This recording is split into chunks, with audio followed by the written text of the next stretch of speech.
Nicolas de Cuse, La paix de la foi, chapitre 1.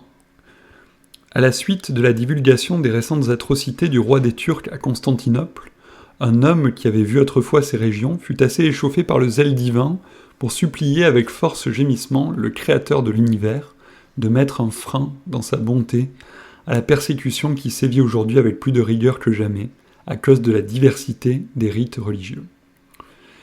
Il advint que quelques jours plus tard, peut-être à la suite d'une longue méditation ininterrompue, cet homme zélé eut une vision qui lui fit connaître qu'entre le petit nombre de personnes brillant par leur expérience de toutes les diversités de ce genre observées dans les religions à travers le monde, on pourrait facilement trouver un certain accord, et grâce à cet accord, par un moyen approprié et conforme à la vérité, établir une paix perpétuelle en matière de religion.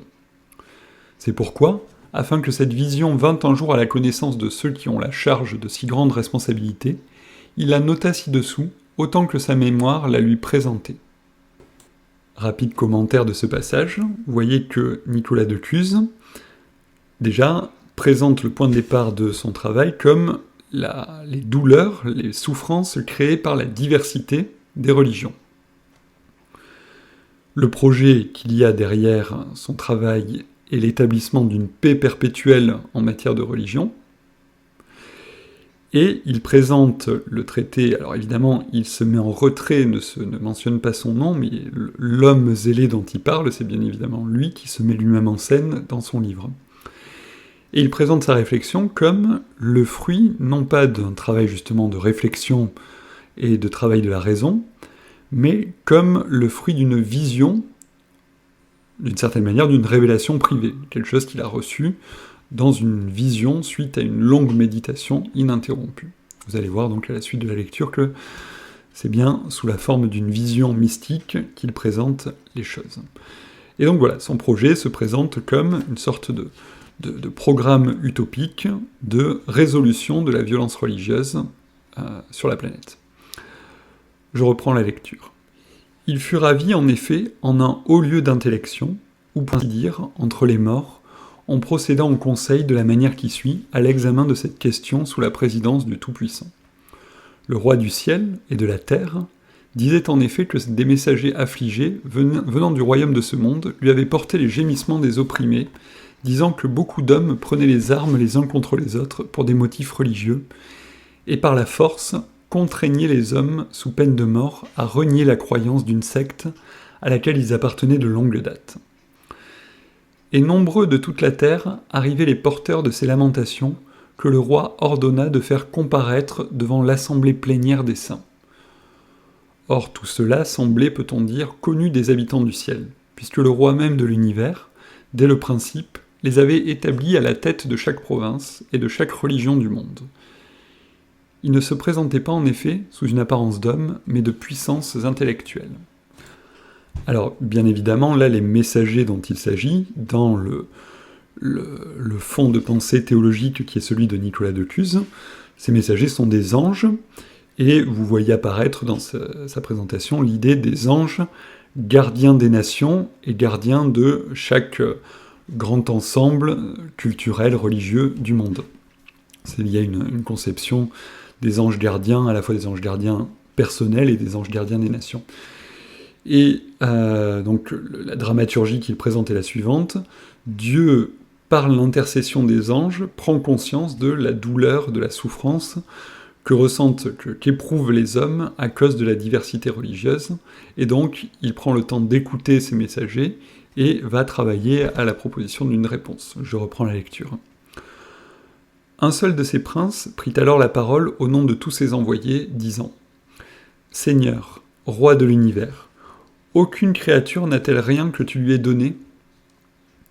Au corps de l'homme formé du limon de la terre, il t'a plu d'insuffler un esprit raisonnable, pour qu'en lui se reflète l'image de ta puissance ineffable. À partir d'un seul homme, un grand peuple s'est multiplié, qui occupe la surface de la terre émergée. Et quoique cet esprit intellectuel, semé dans la terre, absorbé dans l'ombre, ne voit pas la lumière et le principe de son origine, toi cependant tu as créé en même temps que lui toutes ces choses grâce auxquelles, stimulé par l'étonnement que provoquent en lui les choses sensibles, il puisse un jour lever les yeux de la pensée vers toi le créateur de l'univers, et être réunis à toi de la plus grande charité, par la plus grande charité, et ainsi revenir finalement de façon fructueuse à son origine. Commentaire, là vous voyez ici apparaître l'idée classique dans la théologie chrétienne de la création qui permet de remonter, les choses sensibles qui permettent de remonter à la connaissance de leur créateur. On en trouve la trace dans les psaumes, le psaume 18 par exemple. Et en même temps, un pont avec la pensée platonicienne, puisque dans la pensée platonicienne, donc c'est le chemin spirituel qui est proposé, c'est celui de l'élévation des réalités sensibles aux réalités principielles, idéales, le monde sensible, le passage du monde sensible au monde des idées, avec évidemment en toile de fond, tout de même les divergences métaphysiques entre la pensée platonicienne et la pensée chrétienne. Ici, le récit de la création que propose Nicolas de Cuse est lissé, et ça c'est un trait qu'on va retrouver chez plusieurs penseurs, et c'est présent chez Pic de la Mirandole. Le péché originel est évacué. On va voir intervenir plus loin le diable, mais ici le péché originel n'est pas mentionné, et c'est pourtant l'élément fondamental du récit biblique, puisque c'est sur la base de ce péché originel que se déploie ensuite la chute et le travail de salut et l'œuvre de rédemption de Dieu. Mais voilà, notons cette absence de l'évocation du péché originel. Et de la même manière, la diversité des religions, des langues, n'est pas expliquée par l'épisode de Babel, qui, dans le récit biblique, est la conséquence du péché originel. Je reprends la lecture. « Mais tu sais, Seigneur, que grande multitude ne peut aller sans grande diversité, et que presque tous les hommes sont forcés de mener une vie pénible, pleine de tourments et de malheurs, et servilement soumis à des rois qui règnent sur eux. D'où il résulte qu'un tout petit nombre d'entre tous ceux-là ont assez de loisirs pour user de leur propre liberté, et parvenir ainsi à la connaissance d'eux-mêmes. Car bien des soins et des servitudes corporelles les absorbent trop, pour qu'ils puissent te chercher, toi qui es le Dieu caché. C'est pourquoi tu as mis à la tête de ton peuple des rois divers et des voyants qu'on appelle prophètes, parmi lesquels beaucoup, remplissant le mandat de ta délégation, instituèrent en ton nom un culte et des lois, et instruisirent un peuple ignorant. Ces lois, ton peuple les reçut exactement comme si toi-même, le roi des rois, leur avais parlé face à face, croyant non pas les entendre, mais t'entendre, toi en eux. À des nations différentes, tu as envoyé des prophètes et des précepteurs différents, les uns en un temps, les autres en un autre temps. Or il appartient à la condition terrestre de l'homme qu'une longue habitude, devenue pour nous seconde nature, soit défendue comme vérité. Ainsi naissent de graves conflits quand chaque communauté oppose sa foi à une autre. » Alors là, il me semble important de commenter ce passage assez longuement. Vous voyez, ici, Nicolas de Cuse propose une explication à la diversité religieuse constatée sur la planète. Et cette explication n'est pas du tout l'explication traditionnelle biblique. L'explication de la tradition est la suivante. À la suite du péché originel, l'humanité sombre dans les conséquences et les répercussions de ce péché, le premier meurtre, Caïn et Abel, la dispersion des langues des peuples avec l'épisode de la tour de Babel, les premières guerres, etc. La diversité des peuples et des religions n'est pas le fruit de la volonté de Dieu, elle est la conséquence du péché originel et de la rupture de la relation entre l'homme et Dieu. Et là, Nicolas de Cuse propose une autre vision. Dieu a envoyé parmi des peuples qui apparaissent par essence divers et nombreux, il a envoyé des prophètes, différentes figures de voyants, de prophètes, de législateurs, que ces peuples ont reçus comme si Dieu leur parlait directement. Et là, d'une certaine manière, on a beaucoup plus la vision musulmane, proposée par l'islam, de l'histoire de la révélation, que la vision juive et chrétienne. Or, Nicolas de Cuse a été l'un des premiers lecteurs de la traduction latine du Coran. Donc là, on peut supposer qu'il y a eu une influence qui s'exerçait sur lui de sa découverte de l'islam. Et donc, la formule qu'il propose pour expliquer la diversité des religions est la suivante. Dieu a dans sa bienveillance, envoyé des législateurs, des prophètes différents aux divers peuples. Ces peuples les ont accueillis. La tendance spontanée de l'humanité est la tradition, c'est-à-dire de perpétuer ce que leurs parents ont transmis, ce que les parents ont transmis. Et donc, les peuples se retrouvent en antagonisme sur ces questions religieuses, parce qu'ils ne voient pas que c'est venu de la même source, et qu'au fond, ce sont les mêmes principes qui sont derrière la diversité des formes et des rites. Là, c'est très intéressant parce que c'est avant même l'humanisme de la Renaissance, avant même la formulation de la Prisca Theologia ou de la Philosophia Perennis, et bien avant, évidemment, René Guénon et l'ésotérisme du XIXe siècle et du XXe siècle, nous avons ici une sorte de préfiguration de la pensée pérennialiste qui va se déployer ensuite au XXe siècle. Et ce qui est intéressant de voir aussi, c'est que là nous sortons vraiment du domaine biblique pour entrer dans une autre forme d'explication de la diversité religieuse. Et donc du coup, la solution que va proposer Nicolas de Cluse est articulée à cette vision-là. Je reprends la lecture. « Viens donc à leur secours, toi qui seul le peux. C'est en effet pour toi que se produit cette rivalité, pour toi que seuls les hommes vénèrent en tout ce que nous les voyons adorer. Car personne, en tout ce que nous le voyons désirer, ne désire autre chose que ce bien que tu es. Et personne, en toutes les démarches de son intelligence, n'est en quête d'autre chose que du vrai, que tu es. Que cherche le vivant, sinon à vivre, l'existant, sinon à être? Toi donc, qui fais don de la vie et de l'être, tu es celui qu'on voit chercher sur des modes différents, dans les divers rites, et nommé de divers noms, car tel que tu es, tu demeures pour tous inconnu et ineffable. Toi en effet, qui es puissance infinie, tu n'es rien de ce que tu as créé, et la créature ne peut saisir le concept de ton infinité, puisqu'il n'est aucune proportion du fini à l'infini. Mais Dieu Tout-Puissant, toi qui es invisible à tout esprit, tu peux, sur un mode où tu puisses être saisi, te rendre visible à qui tu veux. Ne te cache donc pas plus longtemps, Seigneur. Sois bienveillant et montre ta face, et seront sauvés tous les peuples, qui ne peuvent déserter plus longtemps la source de la vie et sa douceur, dont pourtant ils eurent à peine l'avant-goût.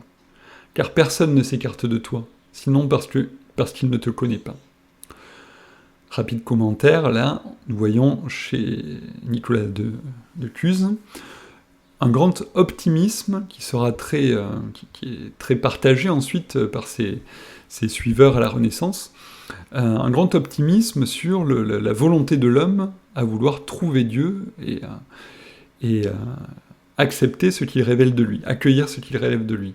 Et donc là, la prière, la supplication qui est adressée à Dieu par le messager, eh bien c'est une prière très confiante. Il dit « Seigneur, il suffit que tu te montres, que tu te fasses connaître à ces peuples qui croient te connaître sous des formes partielles, il suffit que tu te montres à eux pour que en fait, ils prennent conscience que c'est ce qu'ils désiraient de plus fort et qu'ils t'accueillent en prenant conscience donc de leur unité, de l'unité de leur dessein, de l'unité de leur motivation. » Voilà. Donc là, de nouveau, il y a cette grande confiance dans l'aspiration de l'homme à trouver Dieu, et il y a un gommage complet de la notion de péché originel et de chute, et d'empreinte du mal dans la nature humaine. Je reprends la lecture. « Si tu daignes agir de la sorte, ce sera la fin du glaive, de la haine au teint livide, et de tous les maux, et tous sauront qu'il n'est qu'une religion unique dans la diversité des rites. » Vous voyez, on retrouve cette idée, une religion unique dans la diversité des rites. « S'il advient qu'on ne puisse supprimer cette différence des rites, ou qu'il ne convienne pas de le faire, afin que la diversité augmente la dévotion, chaque région mettant d'autant plus de soin à régler ses cérémonies qu'elle les jugera plus agréables au roi que tu es. Que du moins, de même que tu es unique, unique soit la religion et unique le culte de l'atrie. Laisse-toi donc apaiser, Seigneur, puisque ta colère est bonté et ta justice miséricorde.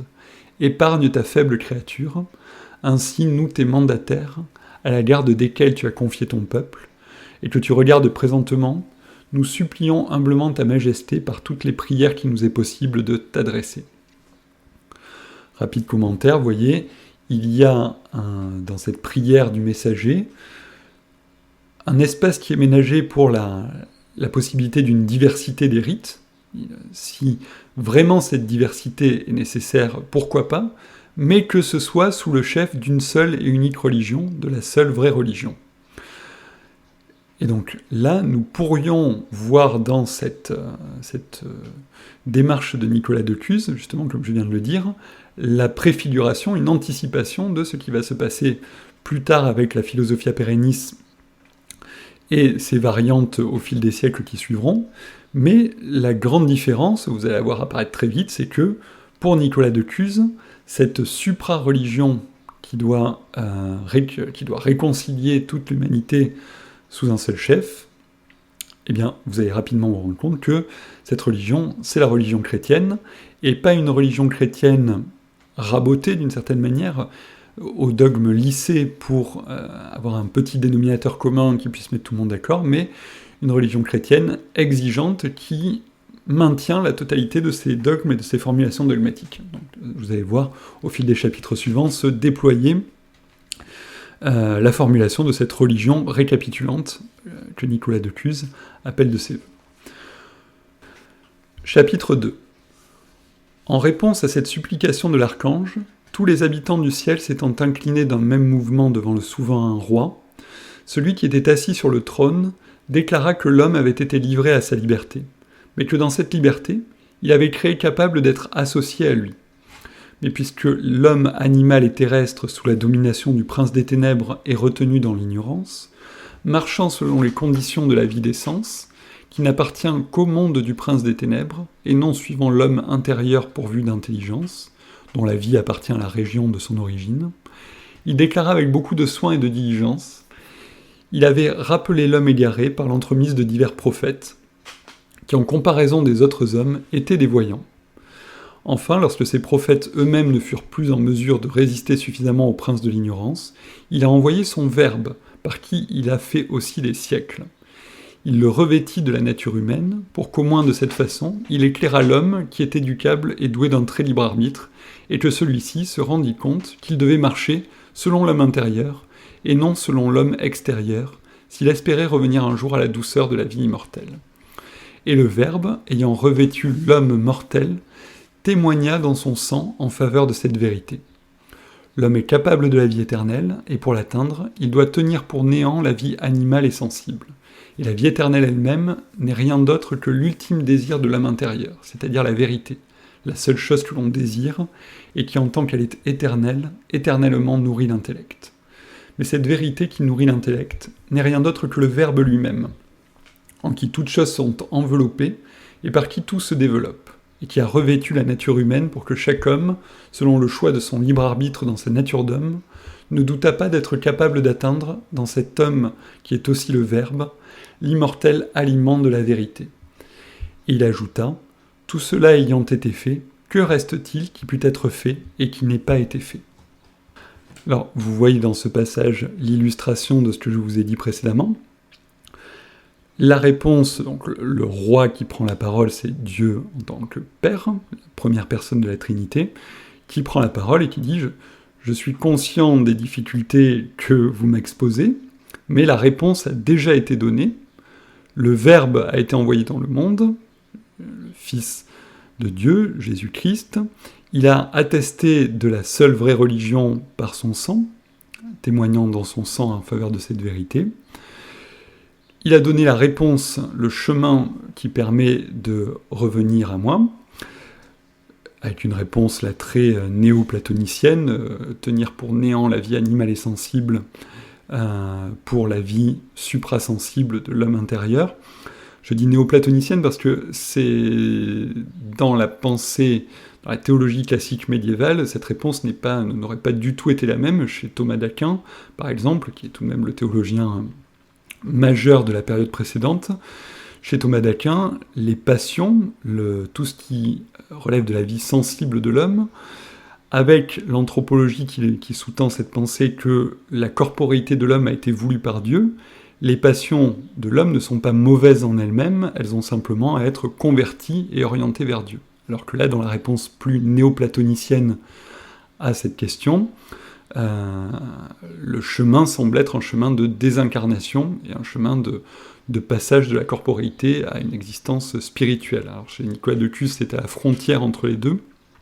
Chez d'autres penseurs néoplatoniciens, c'est beaucoup plus marqué, cette spiritualisation de la vie religieuse. Et donc, la réponse qui est fournie par Dieu le Père, c'est donc que la solution à la diversité, à l'éclatement de l'humanité en plusieurs groupes, en plusieurs religions, a déjà été donnée, et qu'il lui suffit donc d'accueillir la révélation qui a été faite par l'incarnation du Verbe. Je reprends la lecture, chapitre 3. À cette interrogation du roi des rois, le Verbe fait chair, qui tient le premier rang parmi tous les habitants des cieux, répondit au nom de tous. Père des miséricordes, encore que tes œuvres soient tout à fait achevées et qu'il ne reste rien à y ajouter pour les compléter, puisque néanmoins tu as décrété dès le principe que l'homme resterait doué de libre arbitre, étant donné en outre que rien ne demeure stable dans le monde sensible, et que les opinions et les conjectures violentes, fluentes, varient avec le temps, de même que les langues et les interprétations, la nature humaine requiert de fréquentes visitations pour déraciner les nombreuses erreurs qui ont trait à ton verbe et faire briller la vérité de façon ininterrompue. Comme celle-ci est une, et qu'il n'y a pas de libre intelligence qui puisse manquer de la saisir, toute la diversité des religions sera ramenée à une seule foi orthodoxe. Le roi tomba d'accord. Convoquant les anges qui président à toutes les nations et à toutes les langues, il donna l'ordre à chacun de conduire devant le Verbe fait chair un homme particulièrement sage. Et bientôt, en présence du Verbe, comparurent les hommes les plus sérieux de ce monde, ravis pour ainsi dire en extase, et le Verbe de Dieu leur adressa ces mots. Le Seigneur, roi du ciel et de la terre, a entendu les gémissements de ceux qu'on a mis à mort ou jetés en prison ou réduits en esclavage, et qui ont souffert ces maux à cause de la diversité des religions. Et puisque les auteurs et les victimes de ces persécutions ne sont mus que par la conviction d'assurer ainsi leur salut et de plaire à leur Créateur, le Seigneur a donc eu pitié de son peuple, et il lui est agréable que toute la diversité religieuse, par le consentement commun de tous les hommes, soit ramenée, dans la concorde, à une religion unique désormais inviolable. C'est la charge de cet office qu'il vous confie, vous qu'il a choisi, vous donnant comme assistant des esprits angéliques, ministres de sa cour, qui doivent veiller sur vous et vous diriger. Il a choisi Jérusalem comme étant le lieu le plus adapté à votre réunion. Vous voyez la suite de la dramaturgie adoptée par Nicolas de Cluse.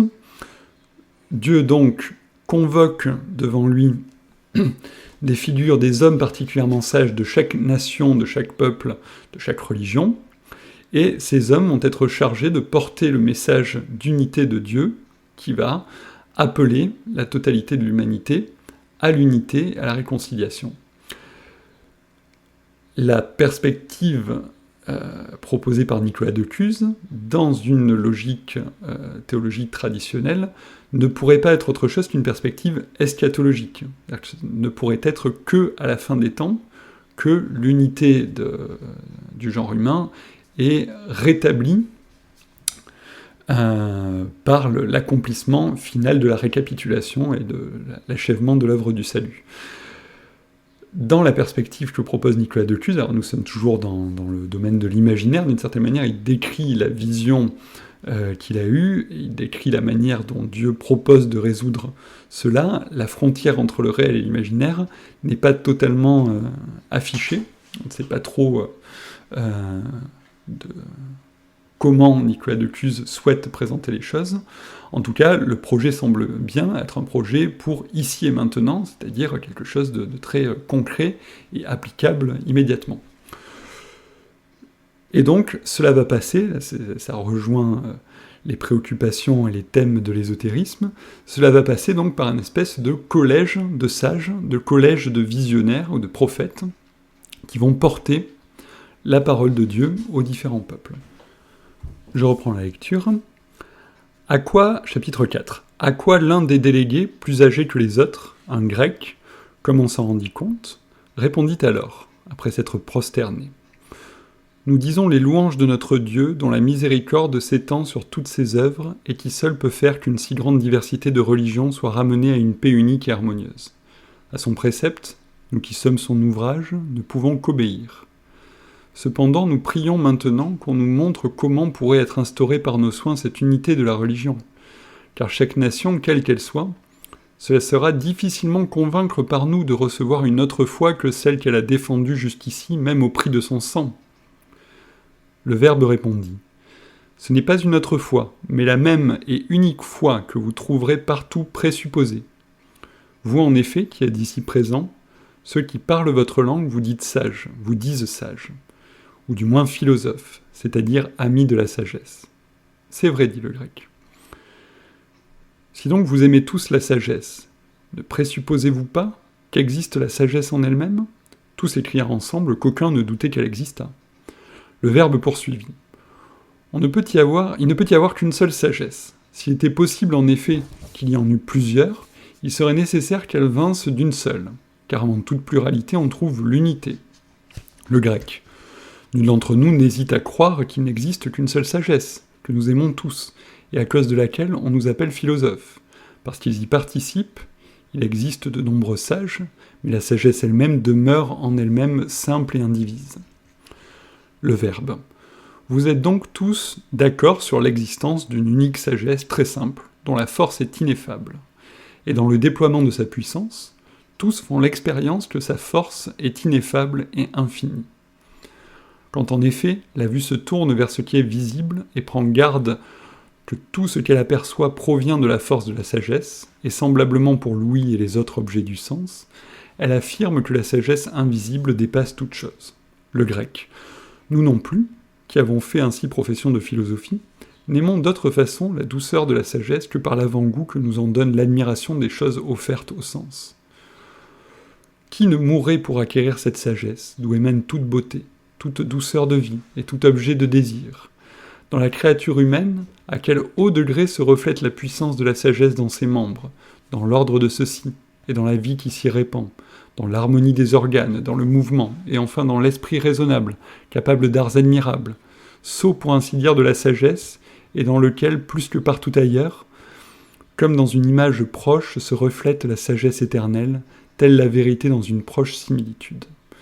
Et ce qui est plus admirable que tout, c'est ce reflet de la sagesse, grâce à une puissante conversion de l'esprit, s'approche de plus en plus de la vérité, jusqu'à ce que le reflet vivant lui-même, d'abord ombre d'une image, devienne continuellement plus vrai et plus conforme à la vraie sagesse, bien que la sagesse absolue en elle-même ne puisse jamais être atteinte, telle qu'elle est, et dans autre chose qu'elle.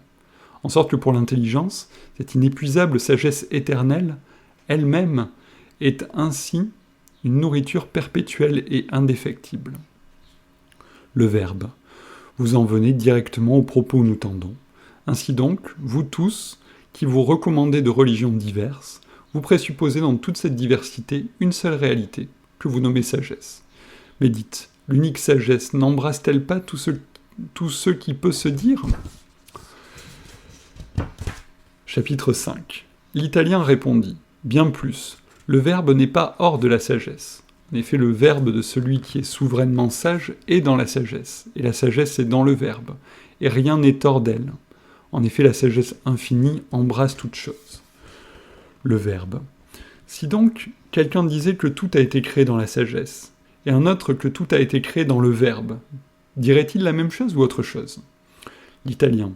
Puisque Dieu créateur crée tout dans la sagesse, il est lui-même nécessairement la sagesse de la sagesse créée. Avant toute créature, en effet, existe la sagesse, par laquelle toute chose créée est ce qu'elle est. Le Verbe. Ainsi la sagesse est éternelle, puisqu'elle est antérieure à tout ce qui commence et est créé. L'Italien. Nul ne peut nier que ce que l'on saisit par l'intellect comme antérieur à ce qui est issu d'un principe soit éternel. Le Verbe. C'est donc un principe. L'Italien. Oui. Le Verbe. Et donc, le plus simple. Tout ce qui est composé, en effet, est issu d'un principe, car les composants ne peuvent être après le composé. L'Italien, je l'admets. Le Verbe. La sagesse est donc éternité. L'Italien. Il ne peut en être autrement. Le Verbe. Or, il n'est pas possible qu'il y ait plusieurs éternités, puisqu'avant toute pluralité, il y a l'unité. L'italien. Personne n'en disconviendra. Le Verbe. Voilà donc que vous, philosophes de diverses sectes, êtes d'accord sur la religion du Dieu unique, que vous présupposez tous, du fait même que vous faites profession d'être des amis de la sagesse. Alors, rapide commentaire, vous voyez dans ces deux passages, ces deux chapitres, très intéressants, nous voyons Nicolas de Cuse faire exactement la même chose que ce que dans les Actes des Apôtres, Paul fait, donc au chapitre 17, saint Paul fait devant l'Aréopage d'Athènes. C'est-à-dire que saint Paul s'adresse aux sages grecs de l'Aréopage d'Athènes pour les évangéliser. Il emploie le vocabulaire philosophique grec, et il essaye de prouver aux philosophes grecs que le Dieu inconnu qu'ils ont adoré sans le connaître, eh bien en fait c'était le Dieu de la Bible, et le Dieu qui a envoyé son Fils en sacrifice pour le pardon des péchés. Et là c'est la même chose, dans un subtil discours, une subtile dialectique, Nicolas de Cuse, donc, enfin en tout cas, dans la dramaturgie qu'il propose, c'est le Verbe, donc c'est Jésus lui-même, qui s'adresse aux représentants des Grecs, aux représentants des Romains, pour leur dire que, sans s'en rendre compte, la sagesse qu'il recherchait, la vérité qu'il recherchait par l'activité philosophique, eh bien, c'était la religion, la seule vraie religion, la religion du Christ. Et donc, là, vous voyez, nous sommes avant Pic de la Mirandole, avant Ficin, avant Stecco, et pourtant, déjà, il y a cette idée d'apologétique par la Philosophia Perennis, c'est-à-dire par la démonstration que la foi chrétienne était préfigurée par les grands systèmes philosophiques, et nous allons voir dans la suite aussi, par les grandes autres religions de la planète. Donc je reprends la lecture, chapitre 6. Sur ce, l'arabe se leva et prit la parole. On ne peut rien dire de plus clair ni de plus vrai. Le Verbe. Or de même qu'en tant qu'ami de la sagesse vous professez l'existence de la sagesse absolue, penserez-vous qu'il y ait des hommes doués d'intelligence qui n'aiment pas la sagesse ? L'arabe. Je pense qu'en toute vérité, tous les hommes désirent naturellement la sagesse, puisque la sagesse est la vie de l'intelligence, qui ne peut se conserver en vie que par une autre nourriture que la vérité et le verbe de vie, c'est-à-dire le pain de son intelligence, lequel est la sagesse. De même, en effet, que tout ce qui existe désire tout ce sans quoi il ne peut exister, ainsi la vie intellectuelle désire la sagesse. Le Verbe. Ainsi donc, tous les hommes professent avec vous l'existence de cette sagesse une et absolue qu'ils présupposent, laquelle est le Dieu unique. L'arabe. Il en est ainsi, et il n'est personne d'intelligent qui puisse penser autrement. Le Verbe. Pour tous ceux qui sont pourvus d'intelligence, il n'est donc qu'une seule religion et qu'un seul culte, lesquels sont présupposés dans toute la diversité des rites. L'arabe. Tu es la sagesse, puisque tu es le Verbe de Dieu. Je demande comment ceux qui rendent un culte à plusieurs dieux se rencontrent avec les philosophes sur l'unicité divine. Car en aucun temps on ne trouve des philosophes qui n'aient jugé impossible qu'il y eût plusieurs dieux auxquels ne présida un seul, élevé au-dessus d'eux, lequel est le principe de qui les autres tiennent tout ce qu'ils ont de façon bien plus excellente que l'unité dans leur nombre. Le Verbe. Tous ceux qui ont jamais rendu un culte à plusieurs dieux ont présupposé l'existence de la divinité. C'est elle en effet qu'ils adorent dans tous les dieux, comme identiques en ceux qui y participent. De même en effet que si la blancheur n'existe pas, il n'y a pas de chose blanche, si la divinité n'existe pas, il n'y a pas non plus de Dieu au pluriel. Par conséquent, le culte des dieux confesse l'existence de la divinité. Et qui dit plusieurs dieux, dit qu'un seul, auparavant, est leur principe à tous. De même, celui qui affirme l'existence de plusieurs saints admet l'existence d'un seul saint des saints, par la participation duquel tous les autres sont saints. Jamais nation ne fut stupide au point de croire à plusieurs dieux, dont chacun serait cause première, principe ou créateur de l'univers. L'arabe. C'est ce que je pense, car c'est se contredire que de poser l'existence de plusieurs principes premiers. Le principe, en effet, puisqu'il ne peut être issu d'un principe, en ce cas il serait à lui-même son propre principe, et serait avant d'être, ce qui est inconcevable. Le principe est donc éternel. Il n'est pas possible qu'il y ait plusieurs choses éternelles, puisqu'avant toute pluralité, il y a l'unité. Par conséquent, C'est une seule chose nécessairement, qui sera principe et cause de l'univers. C'est pourquoi je n'ai pas trouvé jusqu'ici de nation qui se soit écartée de la voie de vérité. Le Verbe. Pourvu donc que tous ceux qui honorent plusieurs dieux prêtent attention à ce qu'ils présupposent, c'est-à-dire à la déité qui est la cause de tout, et qu'ils en fassent, comme l'impose la raison elle-même, l'objet d'une religion manifeste, tout comme ils la vénèrent implicitement dans tous ces êtres qu'ils nomment des dieux. Le procès est terminé. L'arabe. Cela peut-être ne serait pas difficile, mais supprimer le culte des dieux sera une lourde tâche, car le peuple tient pour certain qu'il se mérite des suffrages des dieux en les honorant, et c'est à cette fin qu'il se tourne vers eux pour son salut. Le Verbe. Si le peuple était informé de son salut de la même façon qu'on a dite, il chercherait ce salut en celui qui a donné l'être et qui est le sauveur même et le salut infini, plutôt qu'en ceux qui par eux-mêmes n'ont rien que ceux que leur accorde le sauveur lui-même. Mais si le peuple avait recours à des dieux en qui l'opinion universelle a vu des saints, parce qu'ils vécurent d'une façon divine, et voyaient en l'un d'entre eux, lors d'une maladie ou quelque autre nécessité, un intercesseur agréé, ou lui rendait un culte de Duli, ou faisait pieusement mémoire de lui comme d'un ami de Dieu, dont il faut imiter la vie, pourvu alors qu'il réservât à Dieu seul tout culte de latrie, il n'irait pas contre l'unique religion, et de cette façon le peuple retrouverait facilement la paix. Alors là, vous pouvez voir de nouveau l'immense optimisme de Nicolas de Cuse, dans ce prolongement de la dramaturgie, avec l'arabe qui prend la parole pour s'adresser au Verbe, donc à Jésus, et donc Nicolas de Cuse, bien informé sur les conceptions des musulmans, et sensible au fait que ce sont les plus sensibles sur la question de l'unicité de Dieu, et du combat contre ce qu'ils appellent l'idolâtrie, le polythéisme. Et donc, il y a cette réponse très bienveillante, dire bon, les polythéistes purs ne peuvent pas exister. Les polythéistes qui existent sont des personnes qui, sans le savoir, à travers différentes figures de Dieu, vénèrent en fait le seul et unique vrai Dieu. Et la meilleure preuve de ça, c'est que bien souvent, dans les panthéons de Dieu, il y en a un qui couronne l'ensemble, qui couronne le tout. Et donc, il suffit d'expliquer que le monothéisme est le couronnement du polythéisme, pour que les personnes qui, avec beaucoup de bonne foi, vénèrent plusieurs dieux, se tournent vers le seul vrai Dieu unique et renoncent à leur polythéisme. Et là aussi, tout cela semblerait pouvoir se faire dans une simplicité et une douceur extrême, ce qui dans les faits est probablement un peu plus compliqué. Et par ailleurs, Nicolas de Cuse semble... je ne pense pas qu'il l'ait ignoré en écrivant son livre, donc c'est plutôt un voile qu'il jette là-dessus. Il existe bel et bien, en son temps et en d'autres temps, des religions dualistes qui posent deux principes en opposition, un principe du bien et un principe du mal, donc ce qui ne correspond pas à la vision monothéiste. Et ce n'est pas si évident que ça que la formule qu'il propose là, pour la résolution du polythéisme dans le monothéisme, puisse fonctionner dans le cas de la confrontation avec un dualisme, comme par exemple le manichéisme et la religion zoroastrienne. Bon, je reprends la lecture, chapitre 7.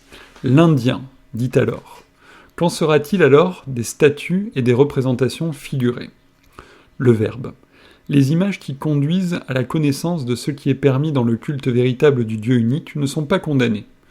Mais quand elles détournent du culte de l'atrie qu'on rend au Dieu unique, comme s'il y avait dans les pierres elles-mêmes quelque élément de la divinité qui serait attaché à la statue, alors elles doivent à bon droit être détruites, parce qu'elles trompent et détournent de la vérité. L'Indien. Il est difficile de détourner le peuple d'une idolâtrie invétérée à cause des réponses que donnent les statues. Le Verbe. Ces réponses ont rarement d'autres auteurs que les prêtres qui les attribuent à la divinité, car quand le fidèle a posé sa question, ou bien ils usent d'un art qu'ils ont tiré de l'observation des figures, ou ils s'en remettent au sort pour forger une réponse qu'ils mettent au compte de la divinité, comme si le ciel, Apollon ou le soleil ordonnaient de répondre de cette façon. C'est pourquoi la plupart du temps, ces réponses sont ambiguës, pour éviter qu'elles ne soient convaincues de mensonges, ou tout à fait mensongères. Et s'il arrive qu'elles soient vraies, c'est par hasard.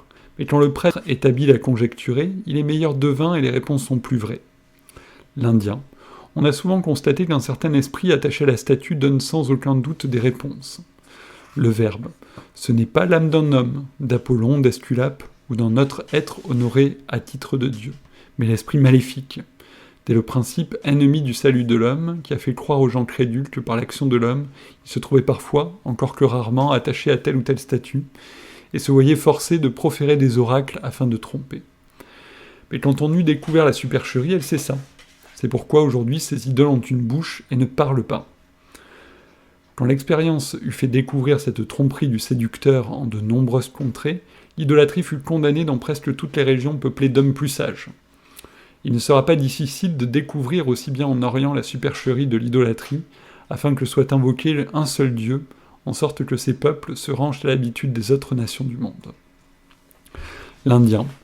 Maintenant qu'on a mis à jour ces tromperies, et que pour y échapper les plus prudents des Romains, des Grecs et des Arabes ont semblablement brisé les idoles, il faut espérer aussi que les idolâtres de l'Inde feront de même, d'autant qu'ils sont sages et n'hésitent pas à dire que l'élément nécessaire de la religion réside dans le culte du Dieu unique. Même si, malgré cela, ils honorent encore des idoles à leur façon, en ce qui concerne l'adoration du Dieu unique, ils aboutissent à une conclusion pacifique. Et c'est au sujet du Dieu Trine qu'il sera des plus difficiles que l'accord soit partout reçu, car il semble à tous qu'on ne peut concevoir la Trinité sans trois. Or que si la Trinité est dans la divinité, il y aura aussi pluralité dans la déité. Or, on a dit précédemment, il en est ainsi nécessairement, qu'il n'existe qu'une déité unique et absolue.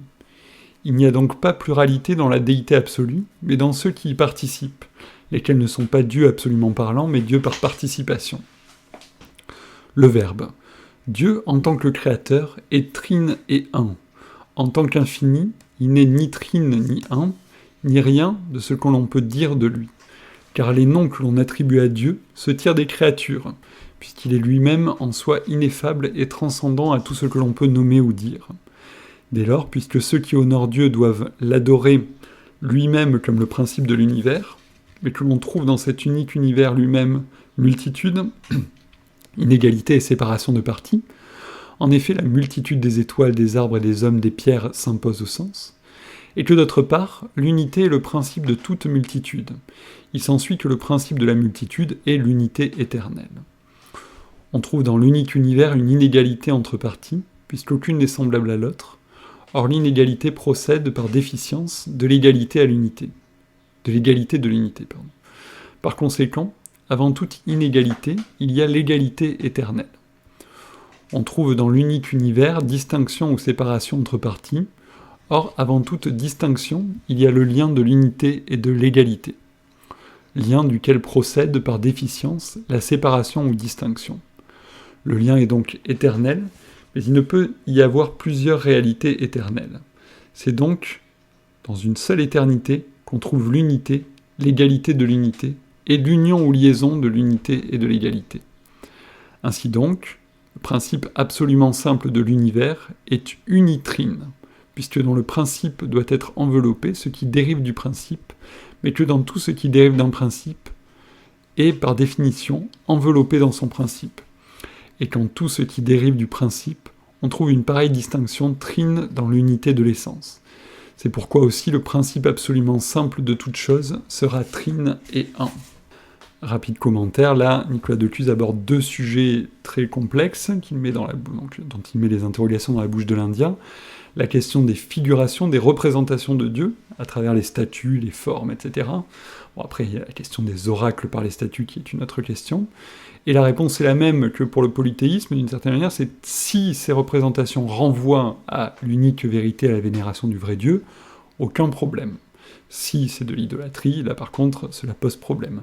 Et la deuxième question, qui est surprenant qu'il la fasse soulever par l'hindou, enfin par l'indien, elle aurait été plus compréhensible dans la bouche du musulman, de l'arabe, puisque c'est dans le Coran que l'on trouve un refus formalisé, clair et net de la doctrine trinitaire, qui d'ailleurs dans le Coran est présentée de manière erronée, et donc ça aurait été moins surprenant de trouver cette question sur la Trinité, sur l'accord sur la Trinité dans la bouche de l'arabe. En l'occurrence, donc là, Nicolas de Cluse la met dans la bouche de l'Indien, et nous allons voir comment la réponse est levée. C'est très intéressant parce que c'est justement une particularité très forte dans l'œuvre de Nicolas de Cuse, cette insistance sur la théologie trinitaire, non pas seulement comme le fait de l'adhésion, de l'adhésion forcée à un dogme qui est transmis par l'Église et communiqué par l'Église, donc auquel le théologien adhère et trouve des justifications un petit peu de force, mais là c'est exactement l'inverse, c'est-à-dire, c'est précisément parce que Nicolas de Cuse, il voit la seule condition d'accord entre les religions, la seule condition de vérité dogmatique, qu'il va défendre la Trinité avec beaucoup de vigueur, en donnant plusieurs déclinaisons. Donc, grande importance chez lui de la théologie trinitaire. Je reprends la lecture, chapitre 7. Le chaldéen. Ces notions, même si les sages peuvent quelque peu les saisir, dépassent cependant la portée du vulgaire, car à ce que je comprends, il n'est pas vrai qu'il y ait trois dieux, mais il n'y en a qu'un, qui est un et trine. Veux-tu dire que le Dieu en lui-même est virtuellement trine ? Le Verbe. Dieu est la force absolue de toutes les forces, parce qu'il est tout-puissant. Dès lors, puisqu'il n'y a qu'une seule vertu absolue, qui est l'essence divine, dire que cette vertu est trine revient à affirmer que Dieu est trine. Mais on ne doit pas prendre vertu au sens où il s'oppose à réalité, car en Dieu la vertu est la réalité même. Ainsi en est-il de la puissance absolue qui est elle aussi vertu. Car il ne semble à personne qu'il soit absurde de dire que la toute-puissance divine, qui est Dieu, a en elle-même l'unité, qui est l'entité, l'égalité et la liaison, en sorte que la puissance de l'unité unit ou essencie tout ce qui a l'être. Une chose n'existe en effet que dans la mesure où elle est une. L'un et l'être sont convertibles. Et que la puissance de l'égalité donne égalité ou forme à tout ce qui a consistance. Car du fait qu'une chose n'est ni plus ni moins que ce qu'elle est de façon égale. En effet, si elle était plus ou moins que ce qu'elle est, elle ne serait pas. Et ainsi, sans égalité, elle ne peut être. En sorte que, de même, la puissance de la liaison unisse ou lie. C'est donc en vertu de son unité que la toute-puissance fait sortir les choses du non-être, afin que ce qui n'était pas devienne capacité de recevoir l'être même, et qu'en vertu de son égalité, elle les forme, et qu'en vertu de sa liaison, elle les unit, tout comme l'on voit dans l'essence de l'amour comment l'aimer unit l'amant à l'aimable. Quand donc tout l'homme est tiré du non-être par l'action de la toute-puissance, ce qui naît en premier lieu dans l'ordre, c'est l'unité. Ensuite c'est l'égalité, puis le lien de l'une à l'autre, car rien ne peut être qui ne soit un, d'où la priorité de l'un. Et parce que c'est un homme qui est tiré du non-être, c'est l'unité de l'homme qui naît en premier lieu, dans l'ordre, vient ensuite l'égalité de cette unité, ou entité, car l'égalité est la détermination de la forme dans l'unité, et c'est grâce à elle qu'on a dit l'unité de l'homme, non celle du lion ou de quelque autre chose. Or l'égalité ne peut naître que de l'unité, car ce n'est pas l'altérité qui produit l'égalité, mais c'est l'unité, c'est-à-dire l'identité. Ensuite, de l'unité et de l'égalité procède l'amour, c'est-à-dire le lien. En effet, l'unité n'est pas séparable de l'égalité, ni l'égalité de l'unité. Ainsi donc, le lien ou amour est de telle sorte qu'une fois posée l'unité, se trouve posée l'égalité, et qu'une fois posée l'unité et l'égalité, se trouve posé l'amour ou lien. Si donc on ne trouve d'égalité qui ne soit égalité de l'unité, ni de lien qui ne soit lien de l'unité et de l'égalité, en sorte que le lien est dans l'unité et dans l'égalité, et l'égalité dans l'unité, et l'unité dans l'égalité, et l'unité et l'égalité dans le lien.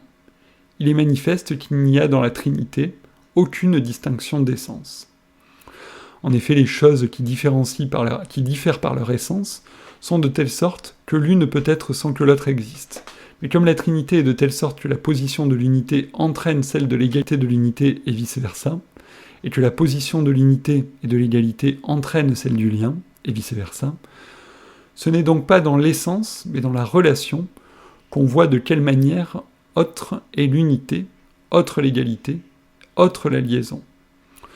Or la distinction numérique est distinction d'essence, car le 2 diffère par son essence du 3, La position du 2, en effet, n'entraîne pas la position du 3, et l'existence du 2 n'entraîne pas celle du 3. C'est pourquoi la Trinité en Dieu n'est pas composée, c'est-à-dire plurielle ou numérique, mais elle est parfaitement unité. Ceux-là donc qui croient que Dieu est un ne nieront pas qu'il soit trine, dès lors qu'ils comprennent que cette Trinité ne se distingue pas de la parfaitement simple unité, mais qu'elle est cette unité même, en sorte que si la Trinité même n'était dans l'unité, elle ne serait pas le principe même tout-puissant pour créer l'univers ou chaque chose. Plus la vertu est unie, plus elle est forte, or plus elle est unie, plus elle est simple, donc plus elle est puissante ou forte, plus elle est simple. C'est pourquoi, puisque l'essence divine est toute puissance, elle est parfaitement simple et trine, car sans la Trinité, en effet, elle ne serait pas le principe absolument simple, absolument fort et tout-puissant. Le Chaldéen. Je pense que nul ne peut être en désaccord avec cette manière de comprendre les choses, mais que Dieu est un fils, et qui participe à la déité. Voilà ce que les Arabes combattent, et bien d'autres avec eux. Le Verbe.